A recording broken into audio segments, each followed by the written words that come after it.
Olá, amiguinhos! Aqui você aprende lindas histórias da Bíblia de forma divertida. Vamos lá! Amós, a justiça de Deus. Olá, pequenos heróis! Sejam muito bem-vindos ao canal Pequenos Heróis da Bíblia. Hoje vamos conhecer um herói improvável, que provou que Deus não se importa com a sua profissão, mas com o seu coração e a sua coragem. Vamos mergulhar na história de Amós, o profeta da justiça de Deus. Essa aventura nos ensinará que a verdadeira fé exige ação e justiça, e que Deus odeia a desigualdade e a opressão. O nosso herói vivia em Judá, em uma pequena cidade chamada Tecoa. Amós não era um sacerdote famoso ou um intelectual. Ele era um simples pastor de ovelhas e um cultivador de sicômoros, um tipo de figo. Ele conhecia o cheiro da terra e o valor do trabalho duro. No entanto, ele não podia ignorar o que estava acontecendo ao seu redor, especialmente no Reino do Norte, Israel. O Reino de Israel, sob o rei Jeroboão, vivia uma época de grande prosperidade e riqueza. Nunca houve tanto ouro e tantas mansões de marfim. A elite se banqueteava em festas, enquanto o povo mais pobre era esmagado. O conflito era gritante, a injustiça social. Os ricos extorquiam os pobres, vendiam os necessitados por um par de sandálias e transformavam o direito e a justiça em veneno. Eles compravam o silêncio dos juízes e roubavam a terra dos agricultores, a falsa religião. Eles mantinham os rituais religiosos, iam aos templos, faziam ofertas e cantavam louvores. Mas era tudo uma fachada. Deus olhava para o coração deles e via a maldade. Os líderes religiosos e políticos estavam surdos ao clamor dos oprimidos. O povo havia abandonado a justiça, e a balança de Deus estava completamente desequilibrada. Mas Deus nunca se cala diante da injustiça. Ele escolheu Amós, o simples homem do campo, para ser sua voz. Deus tirou Amós de trás do rebanho e deu a ele a missão mais perigosa: ir até as cidades ricas e poderosas de Israel e gritar a verdade. O recado de Deus era simples: eu não quero suas festas religiosas. Eu quero a justiça correndo como um rio. Amós, com sua roupa simples de pastor, saiu de Judá e foi direto para Betel, o centro religioso do Reino do Norte. Ele não tinha medo, pois sabia que o Rei do Universo o havia enviado. O choque foi imediato. Amós chegou e começou a profetizar contra a hipocrisia, a ganância e a crueldade dos ricos. Amós, voz potente, no centro da cidade: vocês de Samaria, que dormem em camas de marfim e se deitam em sofás luxuosos, vocês que bebem vinho em grandes taças e usam os melhores azeites, mas não se importam com o sofrimento de Israel. O dia do Senhor está chegando, e não será de alegria, mas de trevas. Ele denunciou a opressão com clareza. Vocês pisam nos pobres e cobram dízimos de trigo deles. O Senhor vai destruir suas casas de marfim e suas grandes mansões. As palavras de Amós atingiram em cheio o poder. O sacerdote-chefe de Betel, chamado Amazias, ficou furioso. Ele era o guardião da religião de fachada e estava preocupado com a ordem política e o dinheiro. Amazias, voz nervosa, autoritária: profeta, vá embora, volte para sua terra em Judá e profetize por lá. Betel é o santuário do rei, e você não tem o direito de nos perturbar. Esta é a casa real. Amazias tentou calar Amós e enviou uma mensagem mentirosa ao rei, acusando o pastor de conspirar. A reação de Amazias é o retrato do conflito. Ele preferia uma religião confortável a uma que o chamasse ao arrependimento. Amós, porém, não se intimidou. Ele olhou para o sacerdote Amazias e respondeu com a coragem que só Deus dá.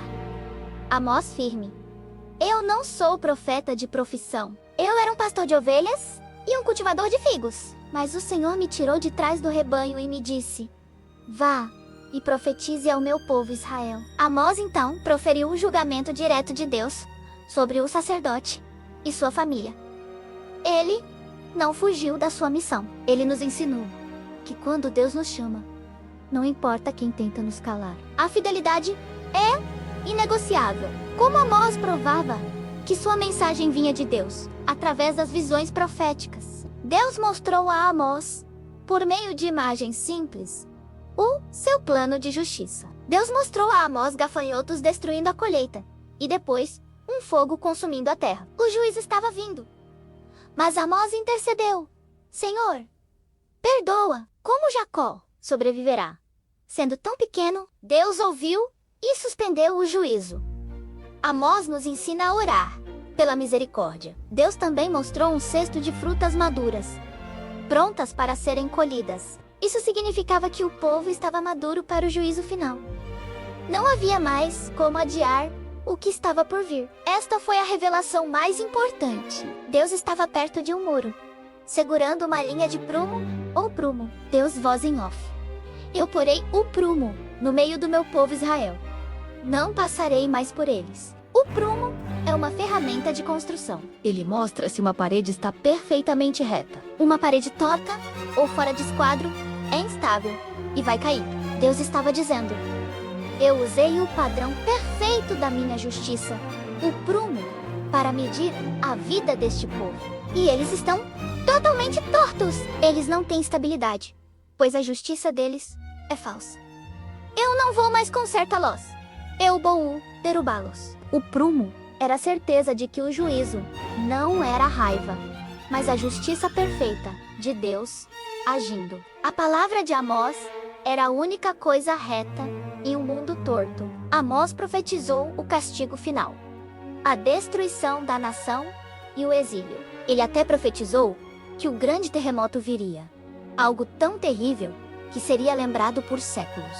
A palavra do profeta não voltaria vazia. Mas o livro de Amós termina com uma promessa: a restauração futura da nação e a reconstrução do tabernáculo de Davi.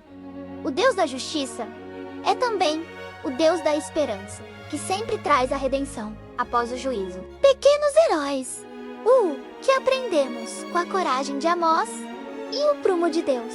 1. A justiça acima do ritual. Aprendemos que Deus odeia a hipocrisia. Ele não se impressiona com nossos louvores na igreja. Se, no dia a dia, somos injustos, excluímos colegas, ou tratamos mal quem não tem as mesmas coisas que nós. Amós 5:24 diz: quero ver o direito correndo como um rio, e a justiça como um ribeiro inesgotável. Deus quer que nossa fé não seja apenas um hino cantado, mas uma vida vivida em honestidade e bondade com todos. 2. A coragem do improvável. Amós não era da realeza nem da religião. Ele era apenas um pastor. Se Deus chamou um pastor para confrontar um reino, Ele pode usar você, com a sua idade e as suas habilidades, para ser uma voz de justiça na sua escola, na sua casa e com seus amigos. O herói não é definido pelo seu status, mas pela obediência ao chamado de Deus. 3. O prumo na sua vida. Quais são os muros da nossa vida que estão fora de esquadro? É mentir? Copiar no teste ou zombar de um colega? Deus está segurando o prumo perfeito da sua palavra e do seu espírito.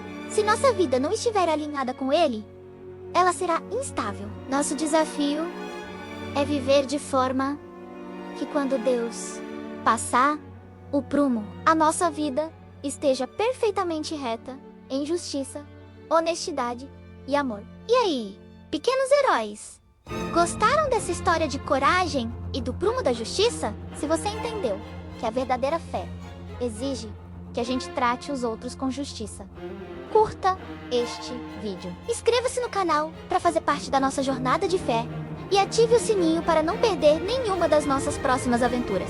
Vamos fazer uma oração agora, pedindo a Deus que nos dê um coração que ame a justiça e a verdade, como o do profeta Amós. Oração. Pai, nós te agradecemos pela história de Amós. Reconhecemos que Tu és um Deus de amor e também de perfeita justiça. Ajuda-nos a não sermos hipócritas, a não vivermos uma fé de fachada. Dá-nos a coragem para defender os mais fracos e a honestidade para alinhar nossas vidas ao Teu prumo. Que a justiça de Deus corra como um rio em nós e através de nós. Em nome de Jesus. Amém. Lembre-se, Deus não aceita sacrifícios, sem justiça. Ele te chamou para ser um herói justo. Um grande abraço a todos.